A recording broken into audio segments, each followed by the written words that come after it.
Jika engkau bertanya kepada mereka, siapa yang menciptakan mereka? Mereka pasti akan menjawab, Allah. Maka bagaimana mereka dapat dipalingkan dari beribadah kepada Allah, dari mentauhidkan Allah, mengesahkan Allah dalam beribadah kepada Allah tabaraka wa ta'ala? Dalam ayat yang lain Allah tegaskan, "Qul," katakan kepada mereka, hai Muhammad, "May yarzuqukum minas samai wal ard, amman yamliku as-sam'a wal absar, wa man yukhrijul hayya minal mayyiti wa yukhrijul mayyita minal hayy, wa man yudabbirul amr, fasayaquluna Allah, faqul afala tattaqun." Katakan, siapakah yang memberikan rezeki kepada kamu dari langit dan bumi? Atau siapakah yang telah memberikan kepada kamu, yang kuasa menciptakan pendengaran dan penglihatan pada kamu? Dan siapakah yang mengeluarkan yang hidup dari yang mati, mengeluarkan yang mati dari yang hidup? Dan siapakah yang mengatur sekalian urusan ini, segala urusan ini? Mereka akan menjawab, Allah. Maka kenapa mereka tidak mau bertakwa kepada Allah? Katakan, faqul afala tattaqun. Katakan kepada mereka, kalau mereka meyakini, mengakui tauhid rububiyah, mereka mengakui bahwa yang menciptakan mereka Allah, yang menciptakan langit dan bumi Allah, yang mengatur segala urusan Allah, bahkan yang memberikan rezeki kepada mereka Allah, kenapa mereka melakukan kesyirikan kepada Allah? Kenapa mereka tidak sujud dan rukuk hanya kepada Allah? Sebagaimana yang Allah perintahkan, ya ayyuhan nasu ubudu rabbakumul ladzi khalaqakum wal ladzina min qablikum la'allakum tattaqun. Wahai manusia, beribadahlah kepada Rabbmu yang telah menciptakan kamu dan menciptakan orang-orang yang sebelum kamu, agar supaya kamu bertakwa, bertauhid kepada Rabbul Alamin.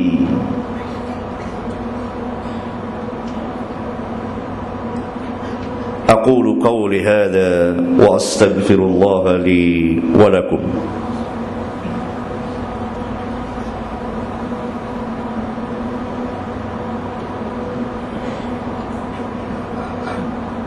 Alhamdulillah hamdan katsiran tayyiban mubarakan fihi kama yuhibbu rabbuna wa yarda.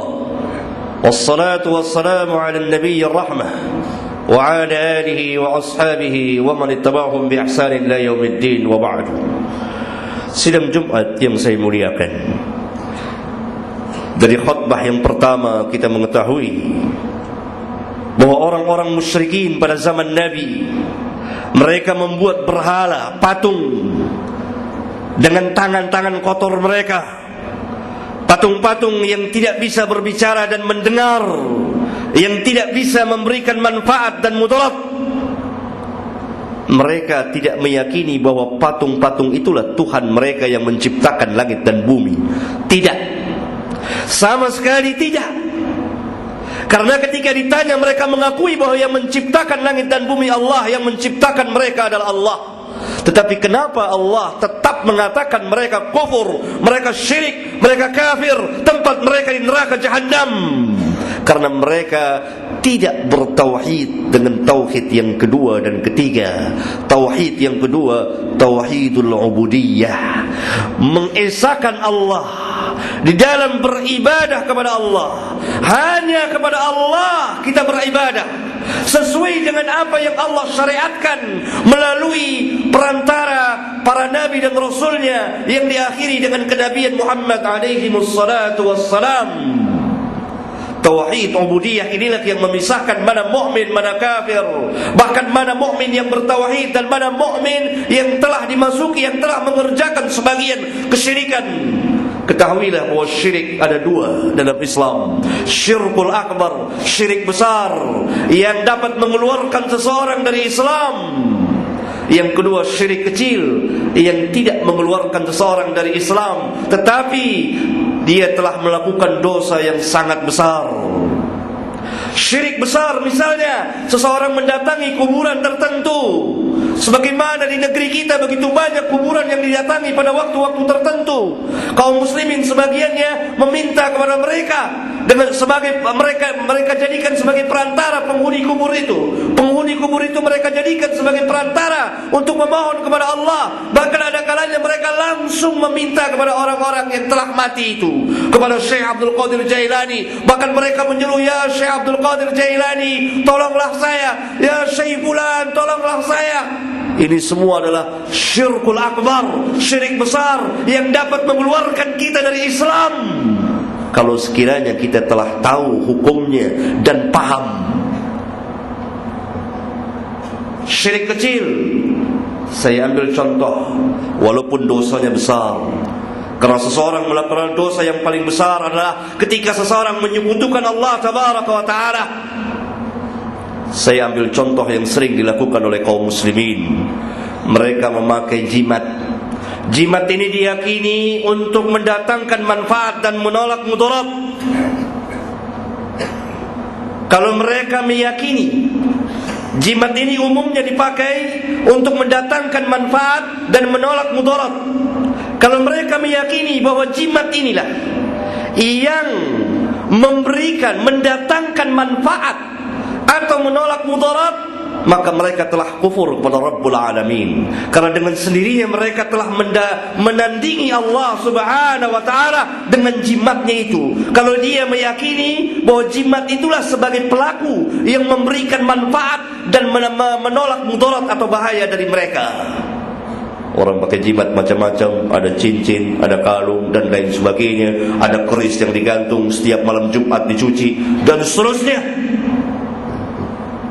Ini dapat mengakibatkan seseorang syirik besar kalau dia meyakini bahwa jimat itulah yang sebagai pelakunya yang mendatangkan manfaat, menolak mudarat.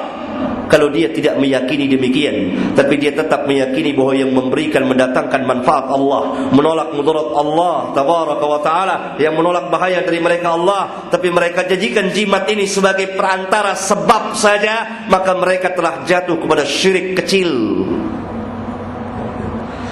Perbedaannya tipis sekali. Dan bagi umumnya kaum muslimin, orang-orang awam tidak bisa membedakannya. Oleh karena itu banyak sekali di antara kita yang terjerumus ke dalam syirik besar.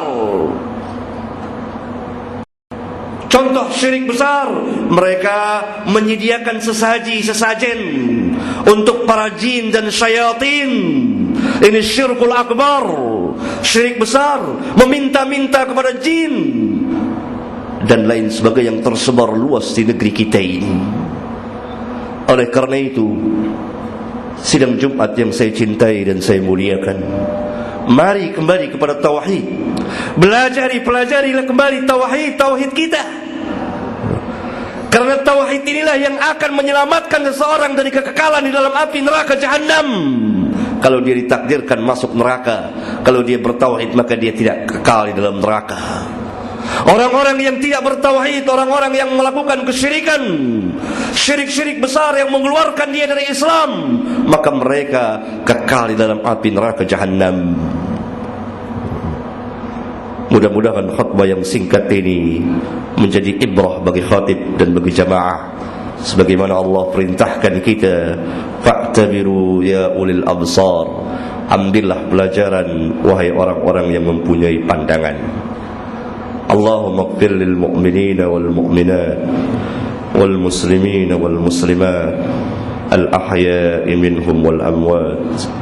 Rabbana atina fid dunya hasanah wa fil akhirati hasanah wa qina adzaban nar. Walhamdulillahi rabbil alamin.